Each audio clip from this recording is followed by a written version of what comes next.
जी good morning. कैसे हो आप सब? उम्मीद करती हूँ फ्रेंड्स आप सब अच्छे होंगे। तो फ्रेंड्स अभी सुबह के 5 बज गए हैं, चांद भी नहीं डूबा है और मैं यहाँ पे देखो खड्डी बना रही हूँ।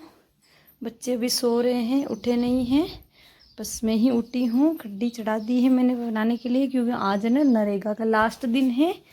तो मैंने सोचा आज मैं नरेगा में जाके आ जाऊँ, फिर बाद में आया इसके पापा का पैर दर्द हो रहा है तो फिर मैं नहीं जा पाऊँगी। तो मैंने रोटी और सब्जी दोनों बना ली है। अब मैं बर्तन वगैरह धुल रही हूँ। सुबह सुबह रोटी बना के और बर्तन धुल के मैं नरेगा में जाती हूँ और उसके बाद जब वापस आके जानवरों का काम करती हूँ। तो मैं अभी है ना नरेगा में सुबह सुबह हाजिरी भरा के वापस आ गई हूँ। सिर्फ है ना हाजिरी भरा के गारा निकाल के वापस आ गई हूँ, क्योंकि ना इनके पापा का पैर बहुत ज़्यादा दर्द हो रहा था। तो मैंने फटाफट पहले जाके वापस आ गई हूँ। इनको दवाई ववाई भी देनी थी ना, तो इसीलिए और मैं आके उनको दवाई दे दी है मैंने।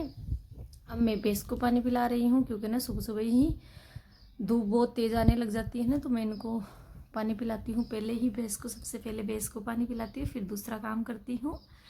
तो मैंने भैंस को पानी पिला के साथ में भी सुबह सुबह नहला देती हूँ। दोपहर बाद या दिन को नहीं नहलाती हूँ, या शाम को लेट नहलाती हूँ, बाकी धूप लग जाए इसीलिए।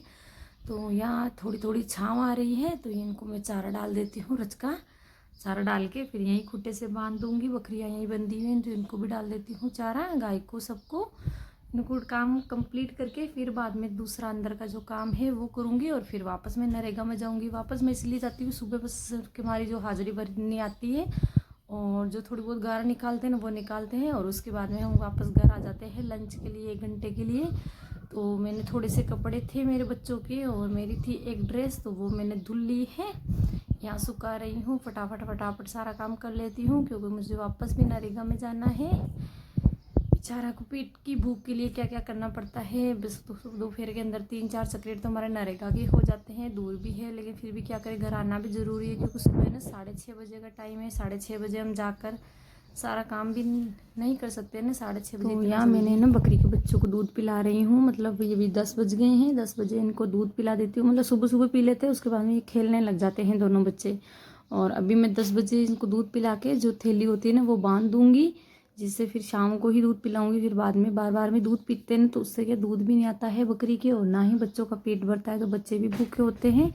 तो इन्होंने पी लिया है सारा दूध, लिए ज़बरदस्ती बस ऐसे ही पिए जा रहे, तो थे ही नहीं, दूध तो ख़त्म हो गया है। तो इनके थैले लगा देती हूँ, जिससे कि शाम को फिर मैं 3 बजे 4 बजे थोड़ा सा इनको दूध पिला दूँगी, और बाकी शाम को फिर 10 बजे एक बार पिला के फिर बांध दूँगी अंदर बच्चों को। तो मैंने थैली वगैरह बांध दी है बकरी के। अब मेरा दूसरा काम है जो वो करती हूँ। आज है ना कृष्णा को तावा लग गया है। हमारे जो तावा लग जाता है ना, जैसे धूप लग जाती है, तो मतलब धूप में बच्चे के खेलने से या फिर धूप में नहाने से बच्चों को है ना धूप लग जाती है। तो वो है ना हमारे गांव में एक तरह का इस तरह से नुस्खा है। जो पीतल की थाली होती है ना, उसके अंदर छाछ और जो होली माता की जो अगर होती है ना वो, और इमली के दाने, ऐसी मतलब चीज़ें, थोड़ा सा पुदीना के पत्ते, ये सब डाल के, और इस तरह से छाछ में से ये उतारते हैं ना बच्चों की लू लग जाती है, तो इस तरह से लू उतारते हैं, तो उससे बच्चा ठीक हो जाता है जल्दी, उसकी बुखार कम हो जाता है। मतलब ऐसा लू लगने से यही लक्षण है कि बच्चों को है ना बार बार में उल्टी होती है और बुखार आता है। अगर बच्चे को, आपके भी बच्चे को अगर उल्टी हो रही है और बुखार आ रही है ना, तो आप समझ जाइए कि बच्चे को लू लग गई है, क्योंकि इस टाइम में तो सर्दी तो लगती नहीं है, तो सर्दी की बुखार तो है ही नहीं, तो ये धूप की होती है।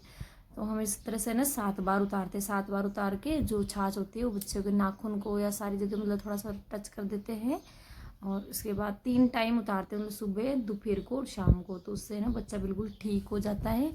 और कृष्णा की आज ना सुबह सुबह ही उल्टी हो रही है, 2 बार उल्टी हो गई इसको, और बुखार भी हो रहा है, तो मैं इसीलिए इसकी उतार रही हूँ लू। और ये रो रहा है, इसको डर लगता है कि ये क्या कर रही है मेरी मम्मी। तो ये ना पंचता ही नहीं है हमसे भागता है दौड़ दौड़ के।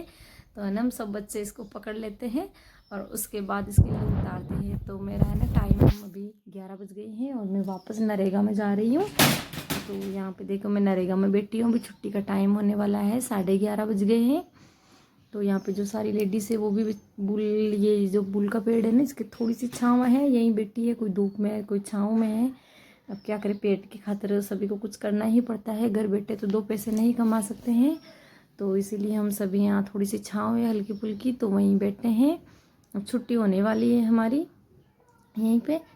तो ये ना जो हमारे मेट है, ये भाई साहब जो स्टॉल लगा रखा है ना, नहीं ये हमारे दोबारा हाजिरी लेते हैं दोपहर के टाइम में 12 बजे। तो इस तरह से खड़े करके ऑनलाइन हाजिरी लेते हैं, फ़ोटो खींच के आगे भेजते हैं कि मतलब कौन लेडीज़ आई है कौन नहीं आई है। तो बहुत ज़्यादा तेज़ धूप पड़ रही है सच में, बहुत ही ज़्यादा, हम खड़े भी नहीं रह सकते हैं। तो फिर भी हमारी छुट्टी होने वाली है, बस हमारी हाजिरी बरवर रहे यहाँ पे मेट साहब। और फाइनली हमारी छुट्टी हो गई है, हम घर जा रहे हैं। सच में देखो ये बेचारा, ये बूढ़ा आदमी कितना मतलब कितना ज़्यादा बूढ़ा है कि इस उम्र में भी बेचारे को काम करना पड़ रहा है। मतलब इस उम्र में तो शायद इनके बेटे बहू हो, पोता पोती हो गए होंगे, मतलब वो भी दे सकते हैं कमा, लेकिन फिर भी मतलब इतनी बुढ़ापे में भी इनको काम करना पड़ रहा है। सच में मेरे को तो बहुत दुख हो रहा है कि मतलब कि ये पता नहीं ये भूख क्या चीज़ है कि मतलब आदमी इतना बूढ़ा हो जाए उसके बाद भी ख़त्म नहीं होती है। मतलब इसके लिए आदमी को मरते दम तक काम करना ही पड़ता है इस पेट की खातिर। तो और मैं भी इस पेट की खातिर ही कर रही हूँ। आज का व्लॉग मेरा यही